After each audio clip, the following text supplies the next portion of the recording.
चलो स्टार्ट करते हैं। चैप्टर का नाम क्या है? Current electricity. Okay, previous lecture में क्या क्या सिखाया था? Kirchhoff's current law, Kirchhoff voltage law, उसका sign convention and definition of loop, junction and branch. ठीक है, ओके।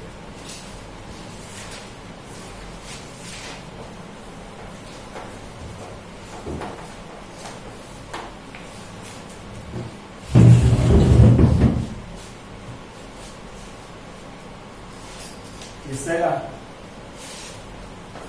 हाँ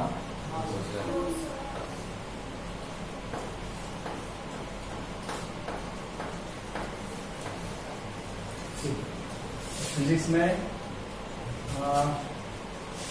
पहले डेफिनेशन दिया था हम लोगों ने जंक्शन का, बराबर है? What is junction?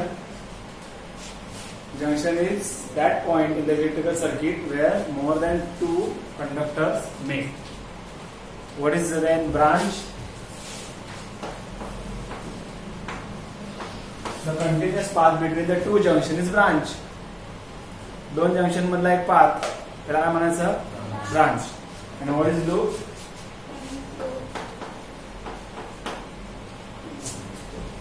It is the electrical path where start point and and point is same, बरोबर ना? इलेक्ट्रिक पाथ है, जिथून स्टार्ट होणार तिथे पूर्णपणे पुन्हा एंड होणार, that is called loop, electrical loop. Then हम लोगों ने क्या सीखा था? किरचॉफ्स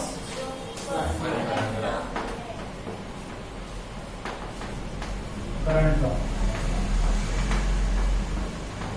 क्या बताया उसमें? Total current at any junction is equal to zero, ये सीखा था, राइट ना? उसके बाद कौन सा लॉ सीखा था? Kirchhoff voltage law. That is summation of EMF plus summation of potential difference. This is not E, it's a sign of summation. That sum is equal to what? Zero. This is what? Kirchhoff voltage. Okay, now one more thing I want to tell about this two laws. This Kirchhoff current law is in accordance with the conservation of charge. इसका मतलब क्या है? Current मतलब क्या होता है? Current is अ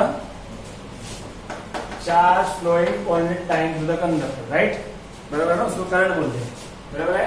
तो अगर किसी एक जंक्शन के लिए मैं बात कर रहा हूं तो जितना करंट आ रहा है इधर से उतना ही करंट इधर से जा रहा है, बराबर ना? टोटल या I1 I2 या I3 I4 और ये समझो I5. तो I1 plus I2 current approaching the junction and I3 plus I4 plus I5 current leaving the junction, right? Okay. So current आ रहा है मतलब एक्चुअली कौन फ्लो रहा है? कौन फ्लो रहा है? चार्ज फ्लो रहा है. करंट आ रहा है मतलब एक्चुअली कौन फ्लो रहा है? तो इतना चार्ज इधर आ रहा है, उतना चार्ज इधर से जा रहा है. तो समझो किसी एक पर्टिकुलर टाइम के लिए इधर कोई ना कोई तो पहले चार्ज रहेगा, क्योंकि वो कंडक्टर है. जंक्शन मतलब क्या? कंडक्टर है ना? जंक्शन हा कंडक्टर का एक पार्ट है. तो कंडक्टर के अंदर क्या रहता है? चार्जेस होते हैं की नाही? होते हैं ना. कंडक्टर मध्ये फ्री इलेक्ट्रॉन असतात, म्हणजे चार्ज असतात, बरोबर? दैट मीन्स कंडक्टर के अंदर फ्री चार्जेस रहते हैं. तो समझो इधर कुछ भी करंट नहीं आ रहा है और इधर से कुछ भी करंट नहीं जा रहा है, ऐसा एक सिचुएशन है. लेकिन इसके अंदर क्या है? चार्जेस तो रहेंगे, लेकिन जितना करंट अभी इधर आया उतना करंट इधर से चला गया. मतलब कुछ चार्जेस इधर से ऐड हो गए, उतने चार्ज इधर से निकल गए. तो इस जंक्शन के लिए जो पहले चार्ज थे उतने ही बाद में है, बराबर ना? जितने नए चार्ज आए करंट के थ्रू उतने चार्ज क्या हो गए? उधर से निकल गए. इसका मतलब इस जंक्शन पे पहले जितना चार्ज था, जो भी रहेगा, ये सब करंट जाने के बाद उधर उतना ही चार्ज है कि नहीं है ना? इसका मतलब चार्ज कंजर्व हो गया, चार्ज ऐड नहीं हुआ, चार्ज लॉस भी नहीं हुआ. चार्ज जितना पहले था उतना ही बाद में बाकी रहा. इसका मतलब चार्ज क्या हुआ? कंजर्व हुआ. तो जो हम लोग करंट, किरचॉफ्स करंट लॉ बोलते हैं ये, तो इससे क्या पता चलता है? Conservation of charges. Conservation of what? Charges. तो जितना चार्ज इधर पहले था उतना ही चार्ज बाद में रहेगा. बाद में मतलब क्या? ये करंट आने से पहले कुछ चार्ज है और ये सब करंट चले जाने के बाद उतना ही चार्ज है, समझा? आप बोले सर आपने तो बोला था जंक्शन पे करंट जीरो है। करंट जीरो है का मतलब चार्ज जीरो नहीं है, चार्ज पहले से कुछ रहेगा उस पॉइंट पे। मैं बार बार बता रहा हूँ, कंडक्टर के अंदर क्या रहता है, चार्ज रहता है, चाहे करंट फ्लो हो या ना हो। अंदर फ्री चार्ज ऐसे रैंडमली मूवमेंट में रहते हैं, मोशन में रहते हैं, तो उसके अंदर कुछ ना कुछ तो चार्ज पहले से है। उसके बाद इस दो वायर से क्या आ गया, इधर करंट आ गया। इस दो वायर से क्या आ गया, करंट आ गया। कितना करंट है, I1 plus I2। I1 plus I2 आ गया मतलब कुछ चार्ज एडिशनली आ गए, क्योंकि करंट मतलब क्या होता है, चार्ज फ्लोइंग यूनिट टाइम, मतलब चार्ज फ्लो हो गया, एडिशनल इधर आ गया। उतना ही करंट I3 I4 I5 के फॉर्म में क्या हो गया, निकल गया। तो इधर करंट कितना बाकी रहा, जीरो। जितना करंट आया उतना करंट इधर से चला गया, लेकिन इधर चार्ज कितना रहा, जीरो नहीं है। जितना पहले था ये करंट आने से पहले, ये सब करंट जाने के बाद उतना ही चार्ज बाकी रहा। इसका मतलब कौन कंजर्व हो गया, चार्ज कंजर्व हो गया। किसमें, Kirchhoff current law. So this Kirchhoff's current law is in accordance with what? Conservation of charges. Conservation of what? Charges. Similarly, जो second law जो है,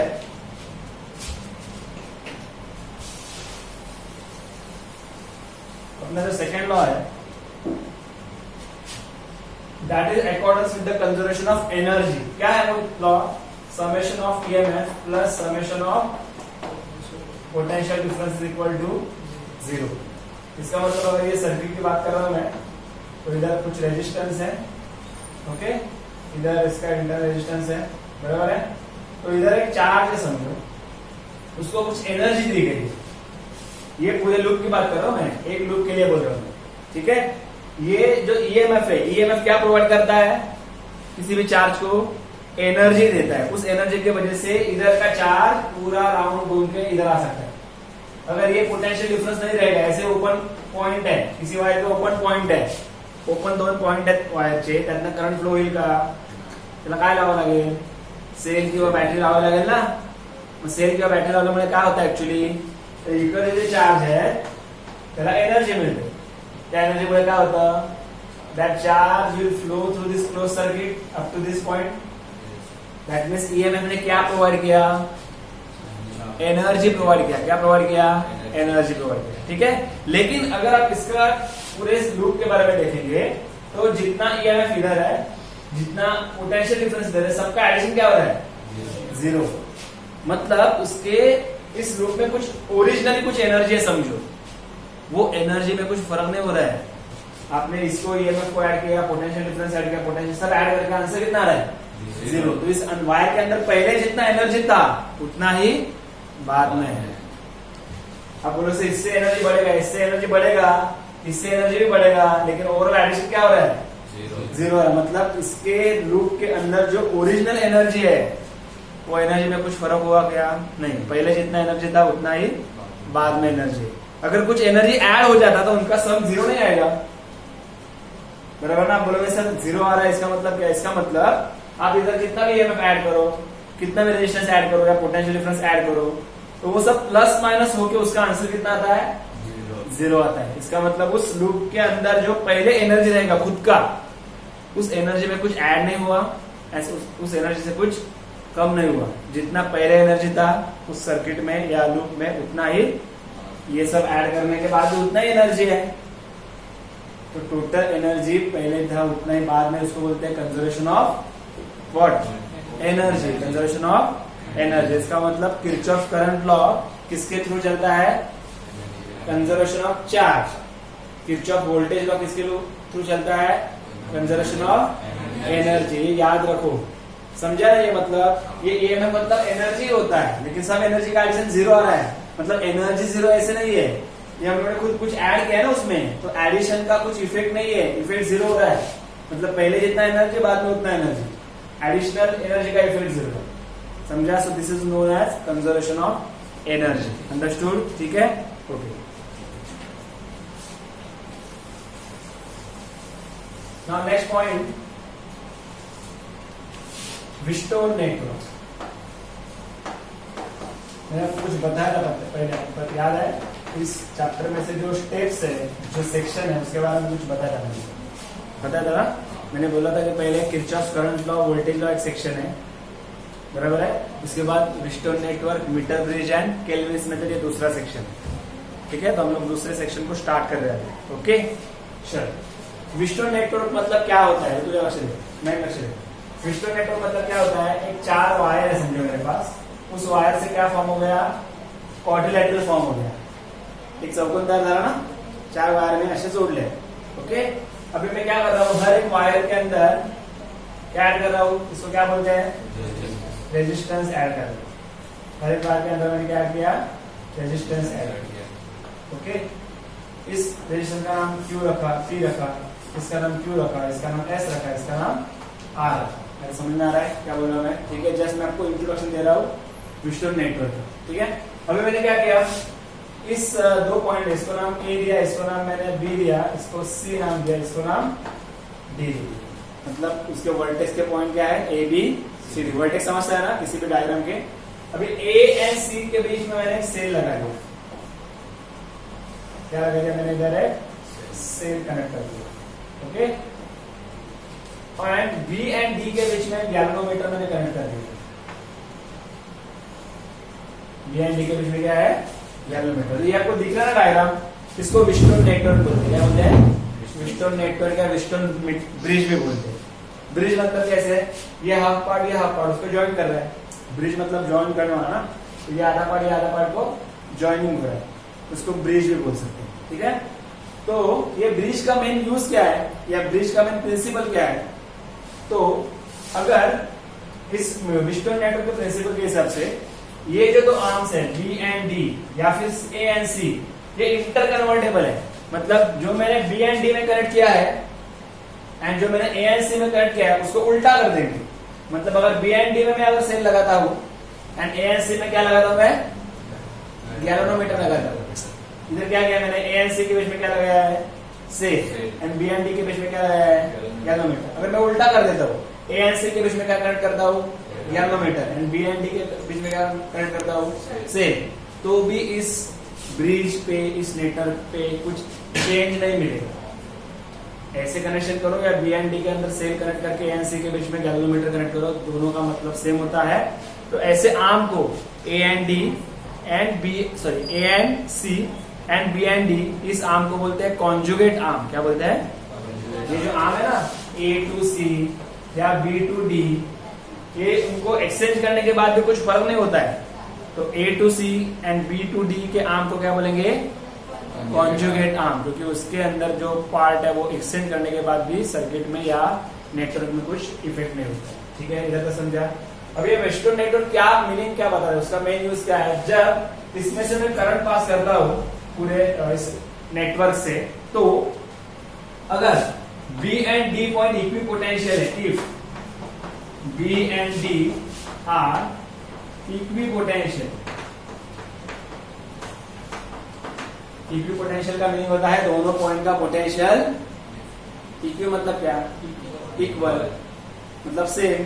तो अगर B एंड D का पोटेंशियल क्या है, सेम है। अगर पोटेंशियल सेम है तो मुझे बताओ B से लेकर D तक है, D से लेकर B तक कुछ करंट फ्लो होता है कि नहीं होता है।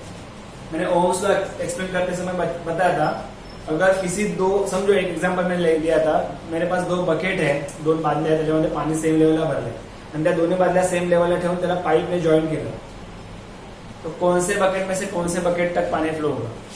अगर दोनों वाटर जो बकेट है दोनों सेम लेवल पे है, दोनों के अंदर जो पानी, उन पानी का भी सेम लेवल है, और दोनों को मैंने पाइप से ज्वाइन कर दिया ओपन करके, तो A से B में या B से A में पानी फ्लो होगा, फ्लो नहीं होगा ना। दोनों अगर सेम लेवल है तो पानी ना A से B में जाएगा ना B से A में जाएगा, समझा।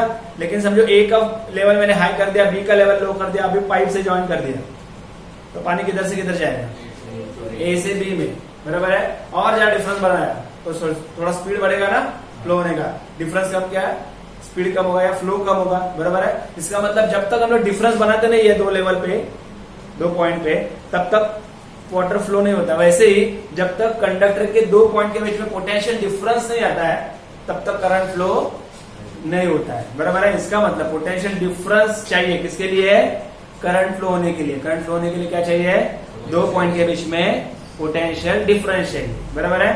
लेकिन अगर पोटेंशियल का डिफरेंस नहीं है, मतलब पोटेंशियल सेम है, डिफरेंस नहीं है मतलब क्या है, सेम है ना, समझो आप दोनों में डिफरेंस नहीं है, इसका मतलब क्या, आप दोनों सेम हो, बराबर है। तो जैसे मैं इधर बोलता हूँ ये दोनों पॉइंट इक्वी पोटेंशियल है, मतलब दोनों का पोटेंशियल क्या है, सेम है, तो पोटेंशियल डिफरेंस कितना हुआ, 0 हो गया। पोटेंशियल डिफरेंस कितना हो गया, 0। ये बीच में 0 हो गया।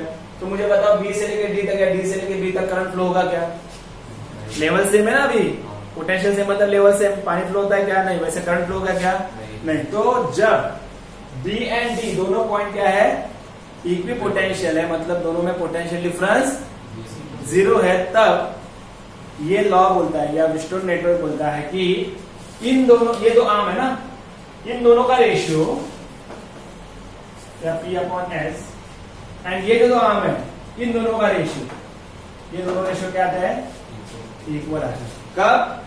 कब इक्वल आएगा, जब बी से लेके डी तक करंट फ्लो नहीं होगा, मतलब दोनों पॉइंट इक्वी पोटेंशियल रहेंगे, तो इन दोनों रेजिस्टेंस का रेशियो एंड इन दोनों रेजिस्टेंस का रेशियो क्या आएगा, सेम आएगा। या फिर इन दोनों रेजिस्टेंस का रेशियो मतलब क्या, P/Q एंड कौन सा, ये दोनों में RS नहीं, SR, P से Q तो S से भी R, जैसे मैंने P से S लिया था ना, वैसे Q से R, वैसे अगर ये देख रहे हो तो P to Q, दूसरा R to S नहीं, वैसा S to R, तो S/R, ये दोनों रेशियो भी क्या आएंगे, सेम आएंगे।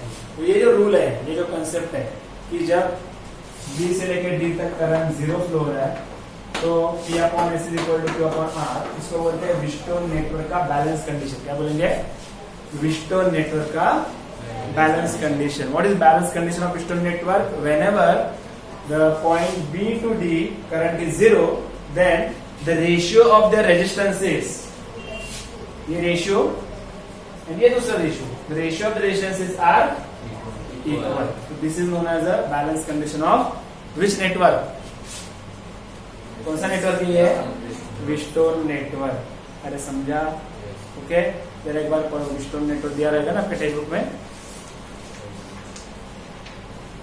जो बैलेंस कंडीशन हमने बताया उसको प्रूव करना है आपको, ओके।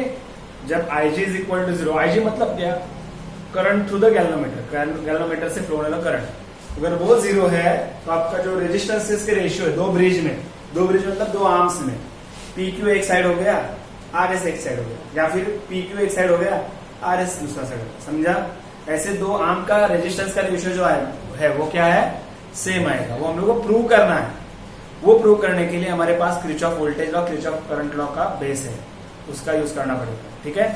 तो फिर से एक बार मैं जानबूझ के फिर से एक बार ड्रॉ करो डायग्राम। कितने आर्म्स होते हैं, 4 आर्म्स ना, कितनी साइड असते हैं, 4, राइट ना,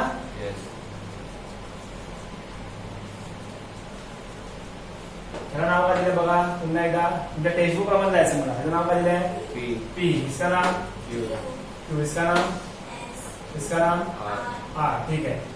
इस पॉइंट का नाम A, इस पॉइंट का नाम C, इस पॉइंट का नाम B, इस पॉइंट का नाम D। A से लेके C तक सेम, उसके बाद है प्लग की खाली ऑन ऑफ करने के लिए, उसका ज्यादा यूज नहीं है, ठीक है। देन B to D में क्या है, गैल्वेनोमीटर, ओके, ठीक है। अभी ये करंट इधर से चालू होगा तो डायरेक्शन ये रहेगा, इधर आने के बाद ये जंक्शन हो गया ना, ये भी जंक्शन है। तो जंक्शन में 2 पार्ट है, इधर से करंट जाएगा, इधर से करंट जाएगा। इधर जो करंट जा रहा है उसका नाम क्या दिया उन्होंने, I1, इधर से I2, मतलब I जो करंट फ्लो हो रहा था टोटल, उसके 2 पार्ट हो गए, एक I1 A to B में फ्लो होगा, दूसरा I2 किस में फ्लो हो रहा है, ओके। अब ये इधर से जो करंट जाएगा उसका नाम क्या दिया है, IG। अभी इधर से जो करंट जाएगा वो I1 एंड IG का डिफरेंस रहेगा ना, I1 माइनस IG दिया है ऐसे, ओके। अभी इधर करंट IG नीचे आ रहा है ना, इधर से कौन फ्लो हो रहा है, I2। इधर भी IG D की तरफ आ रहा है, I2 भी D की तरफ आ रहा है, तो इधर से जाएगा, इधर नहीं आएगा, क्योंकि तीनों आएंगे नहीं, जितना आ रहा है उतना जाना चाहिए ना। कौन सा लॉ, करंट लॉ, जितना करंट आएगा उतना जाना चाहिए, तो इधर से आ रहा है उधर भी आ रहा है, तीनों आ नहीं सकते ना, ठीक है। तो इधर करंट कितना रहेगा, I2 भी आ रहा है, इधर आ रहा है IG भी आ रहा है, I2 भी आ रहा है, तो ये निकल के जाएगा दोनों मिलके ना। तो मुझे बताओ ये दो जंक्शन है ना, A एंड D क्या है, A में कितने 1 2 3, D में 1 2 3, राइट। तो A एंड D के बीच में जंक्शन है, तो ये हो गया एक branch. The path between the two junction is called branch. एक ब्रांच है तो एक करंट, तो इधर I2 है तो इधर भी I2। A and B junction है दोनों, तो ये ब्रांच हो गया A2 भी, इधर I1 है तो इधर एक करंट। B to C में दो जंक्शन के बीच में पाथ है, उसको भी ब्रांच बोलेंगे। इधर अगर I1 माइनस IG है तो इधर भी जाएगा, राइट। वैसे D to C में इधर I2 प्लस IG है तो इधर भी जाएगा। मुझे बताओ अभी I1 माइनस IG इधर आ रहा है, I2 प्लस IG इधर आ रहा है, तो दोनों मिलके इधर से जाएगा ना। तो इसका मतलब I1 माइनस IG एक करंट, दूसरा कौन सा ऐड हो रहा है, तो I1 minus IG plus IG क्या है, मतलब बचेगा कौन, I1 प्लस I2, मतलब I ना, I के दो पार्ट हो गए I1 I2, इधर आने के बाद I1 प्लस I2 हो गया, मतलब इधर फ्लो कौन सा करंट हो रहा है R। और हमारा रूल भी वही बोलता है A एंड C जंक्शन है कि नहीं जंक्शन, तो ये पूरा एक ब्रांच हो गया ना। तो अगर इधर I है तो इधर भी कितना आना चाहिए, वो भी प्रूव हो गया, समझ में आ रहा है, ठीक है। तो मैंने पहले क्या डिसाइड किया, कौन से रेजिस्टेंसेस हैं, उसमें से कौन सा करंट फ्लो हो रहा है, ये पहले डिसाइड होना जरूरी है। मैंने आपको बताया था किरचॉफ वोल्टेज लॉ अप्लाई करने से पहले करंट का डायरेक्शन एंड रेजिस्टेंस कौन से एक बार फिक्स कर दो, ठीक है। अभी हम लोग को क्या प्रूव करना पता है, व्हेन, देखो मैं इधर लिख रहा हूं, when IG is equal to 0 तब P अपॉन Q ये ratio and S upon R ये दोनों क्या आने चाहिए, इक्वल चाहिए। प्रूव करना है, अभी मैं स्टार्ट कर रहा हूं प्रूव करने को, ओके ठीक है। तो प्रूव करने के लिए पहले अभी ये पूरा रफ कर रहा हूं मैं, खाली आय बता रहा हूं, ये पूरा लिखने की जरूरत नहीं है। तो आपको समझ में आ रहा है आय कैसे आ गया टोटल करंट, वही मुझे बताना था बस, ओके। अभी प्रूफ देखो,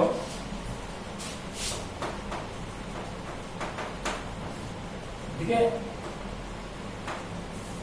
बाय KCL, KCL मतलब क्या, किरचॉफ्स करंट लॉ।